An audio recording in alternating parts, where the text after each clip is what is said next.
The following program is rated TV-MA. Viewer discretion is advised.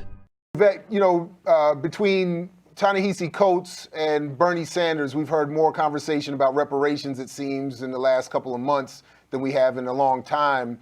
Where are you on this, and how does the issue of reparations for you dovetail with broader issues of race and class? Well, listen, I would tell anyone that I am in favor of reparations, but reparations for me looks a lot like what Bernie Sanders defined. Reparations for me is massive investment in poor communities. And for me, the whole problem with Ta-Nehisi Coates and what he did to me was really intellectually bankrupt, because what he's asking Black people to do is follow this kind of identity politics, this kind of Black identity politics, and everything has to be about us being Black people as opposed to everything being about us being poor people and disproportionately poor.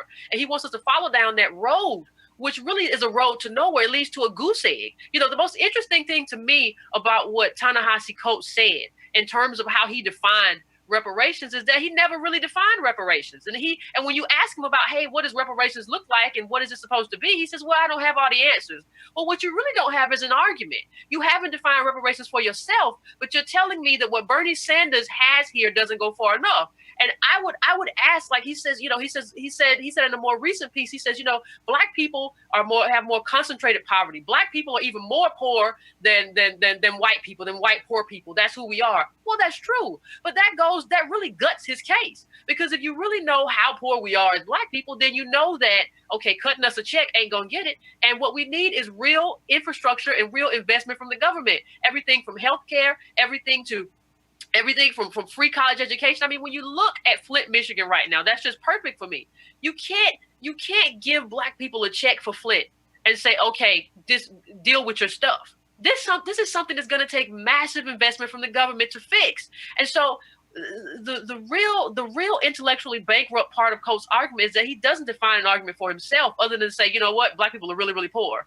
And, socialism doesn't go far enough. This sort of socialism stuff doesn't go far enough. Well, that's really not good in terms of a salient argument, is it? By saying that this doesn't go far enough. It goes very far, and you haven't defined how it should go further. The only thing you've really said, and the only thing Ta-Nehisi Coates has said is, he says that this sort of socialist politics does not vanquish racism. Those were his words. Well, my response would be, nothing vanquishes racism. And we shouldn't be concerned with vanquishing racism. I'm not concerned whether or not the white guy across town loves Black people or whether he hates Black people. What I'm concerned with is the material consequence of racism. And the only way to help alleviate or ameliorate those consequences is through massive public investment that looks a lot like what Sanders is talking about. Peace, my name is Haven Bullets. I can't be long, but I'm going to be strong. As I said, family, I felt the need to put this clip up because, one, it verifies everything I've been saying for years. Two, I felt it was necessary to put this clip up because Killer Mike just went on Tone Talk's show, and everybody in that whole ADOS fuckboy movement have been dragging him just for even being in support of Bernie Sanders in any way, shape, or form. Well, here's the ADOS fuckboy leader and founder arguing against actual reparations and actually getting a check cut and actual identity politics in favor of following behind Bernie Sanders' plan. You heard her. She's not in favor of reparations. She's literally tried to flip it. She's attacking reparations and Ta-Nehisi Coates this whole clip while pretending she is in favor of reparations and saying that reparations should look like Bernie Sanders' plan. Mind you,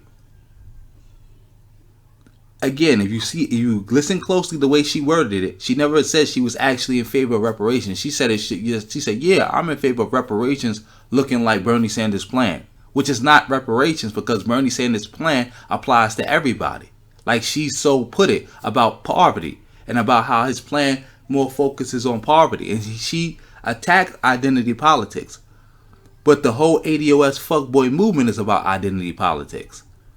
ADOS politics, that's identity politics, right then and there. But she attacks the concept of identity politics and says everybody needs to follow behind Bernie Sanders' plan and be thinking about poverty. I thought Bernie Sanders' plan suck. I remember you attacking Bernie Sanders' plan, and I called you out for it because I remember this clip you did. And I ain't feel it was time to put this out, but now I do. You was attacking Bernie Sanders' plan. You was talking about cut the check, but you right here talking against cut the check. and lying and misrepresenting Ta-Nehisi Coates, who actually had a real reparations movement and had it bubbling at the time, and you was attacking it. See, this is what I'm talking about. I've been told you fuck niggas that Yvette Carnell is not for reparations. She's not for a check being cut. She's not for any of this shit. This is just an act.